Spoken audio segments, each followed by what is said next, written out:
Selamat petang, salam sejahtera. Terima kasih karena bersama dengan saya di Nazlin Unity Channel. Saudara-saudara sekalian, isu peruntukan bukanlah cerita dongeng. Muhyiddin, tunggu apa lagi? Ini apabila dua orang ahli parlimen daripada Parti Bersatu telah pun dengan berani dan lantang menyokong Datuk Seri Anwar Ibrahim. Dengan berani dua ahli parlimen ini kata mereka sanggup menerima apa juga tindakan risiko atas perbuatan mereka. Alasan yang paling kukuh ialah mereka mahu perjuangkan rakyat yang telah mengundi mereka di kawasan parlimen mereka. Bukankah itu satu tindakan yang amat mulia dan perlu disokong oleh kita semua? Tapi ada juga ramai yang tak menyokong. Kata mereka perbuatan itu perbuatan yang jahat. Sebenarnya perbuatan mereka menyokong kerajaan itu bukanlah mau pindah daripada Parti Bersatu, tetapi untuk semata-mata mendapatkan peruntukan untuk Anda yang telah menyokong ahli parlimen daripada Kuala Kangsar tersebut dan juga daripada Labuan.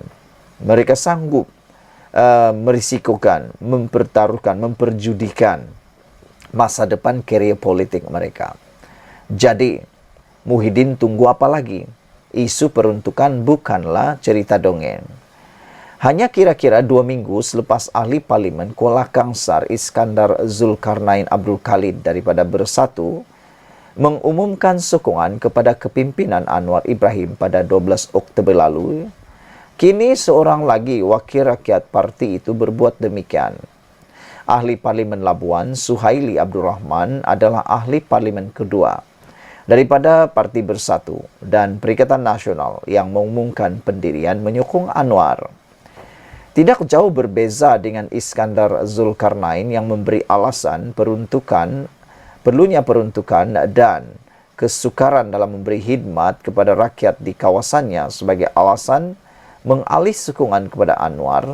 Suhaili pula membangkitkan rintihan berterusan daripada pengundi dan keperluan mendesak untuk membantu mereka sebagai asas keputusan yang diambilnya ini. Tambahan lagi, menurut Suhaili, rakyat Labuan sudah lama merintih akibat berdepan kos sara hidup tinggi, selain masalah bekalan air dan elektrik sejak hampir 15 tahun lalu tanpa sebarang penyelesaian.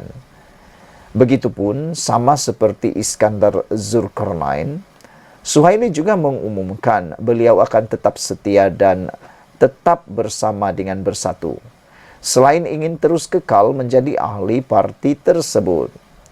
Iskandar Zulkarnain sudah pun diberi surat tunjuk sebab. Dalam hal ini, Suhaili bersedia berdepan apa juga risiko dan tindakan disiplin daripada Bersatu. Menoleh ke belakang, keputusan Suhaili ini sebenarnya bukanlah sesuatu yang amat mengejutkan. Kerana saya sudah pun menulis mengenainya pada 15 Oktober lalu. 3 hari selepas Iskandar Zulkarnain mengumumkan sokongannya kepada Anwar Ibrahim. Dalam tulisan tersebut, berdasarkan maklumat yang saya perolehi, didapati isu peruntukan bukanlah cerita dongeng dan ia benar-benar merupakan hambatan yang meresahkan bagi ahli-ahli parlimen blok pembangkang ketika ini.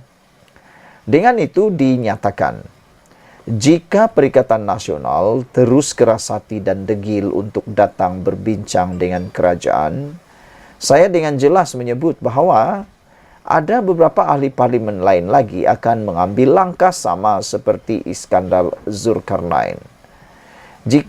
Jika saya pun boleh dapat maklumat berkenan, mustahillah pimpinan Bersatu dan Perikatan Nasional tidak mengetahuinya.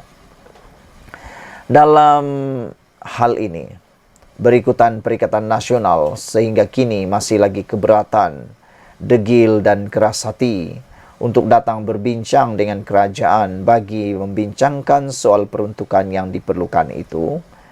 Tindakan dua ahli parlimen ini tidak lain adalah salah Muhyiddin Yassin selaku pengurusi Perikatan Nasional dan Ketua Blok Pembangkang.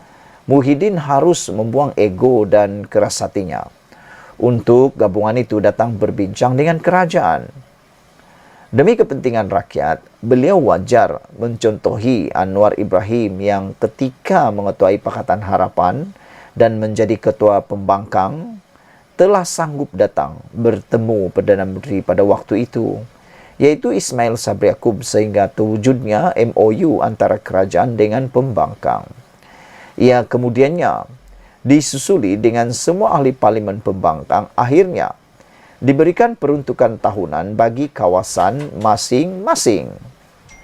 Jika Muhyiddin rasa malu, cukup atas kapasitinya sebagai ketua blok pembangkang untuk beliau membuat kenyataan media saja berkenan dengannya, dan kemudian biarlah Hamzah Zainuddin selaku ketua pembangkang mengadakan perbincangan dengan Fadila Yusof, timbalan Perdana Menteri yang telah pun diberi tugas oleh Anwar untuk menyelesaikan perkara tersebut. Malah Anwar pernah menyebut, hari ini selesai perbincangan dengan Fadila, esok peruntukan akan segera disalurkan. Maka nak tunggu apa lagi?